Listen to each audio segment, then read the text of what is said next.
সৰ্বপ্ৰথমতে সৃষ্টিকৰ্তা ঈশ্বৰৰ কোটি কোটি জনাইছোঁ আৰু মহান গুৰুজন আৰু গুৰু মানুহে আৰু শ্ৰদ্ধা জনাইছোঁ।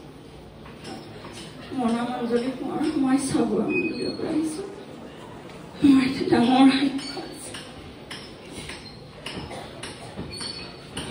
কিছুদিনৰ আগত পেচাবৰ ইনফেকশ্যন হৈ আছিলে মোৰ। এসপ্তাহমানৰ ভিতৰত তাতে মোৰ পেটৰ বিষ হৈ গ'ল। তাৰপিছত ডক্টৰৰ চিকিৎসা কৰাৰ পাথৰ কিডনী পাথৰ হৈছে বুলি ক'লে। তাৰপাছত মই ঘৰলৈ আহিলোঁ। ঘৰত আহি মই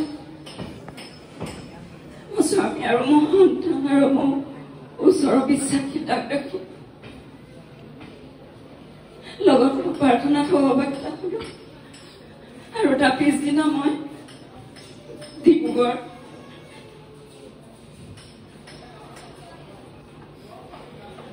হস্পিটেলত দেখুৱাবলৈ মই গ'লোঁ। ক'লে যে ডক্টৰে আপোনাৰ কিডনী পাথৰ হৈছে আৰু 2 চাইডে আপোনাৰ ফুলি গৈছে বুলি কৈছিলে, আৰু যদি আপুনি অপাৰেশ্যন নকৰে তেন্তে আপোনাৰ কিডনী বেয়া হৈ যাব বুলি কৈছিলে। পাথৰটো মোৰ তললে পেচাবৰ নলীলে তললে নামি আহিল।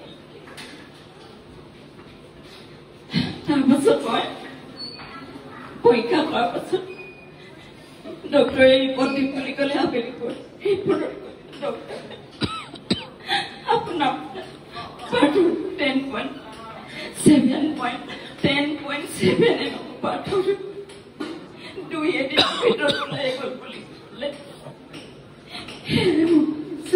কিমান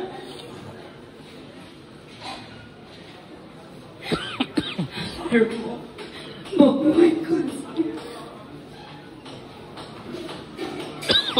মুখখনতো বহুত শান্তি হৈছিলে আৰু মোৰ সন্তানেও বহুত বেদ বস্তু কৰিলে আৰু সেইখিনিও ঈশ্বৰে এৱাই দিব বুলি, খাবলৈ মন নাযাত কৈ দিব বুলি মোৰ বিশ্বাস, ঈশ্বৰৰ ওপৰত বিশ্বাস আছে। আৰু এই পবিত্ৰ গৃহলৈ অহাৰ পিছৰ পৰা মই আৰু সন্তান দিও বেংকত চাকৰি পালে।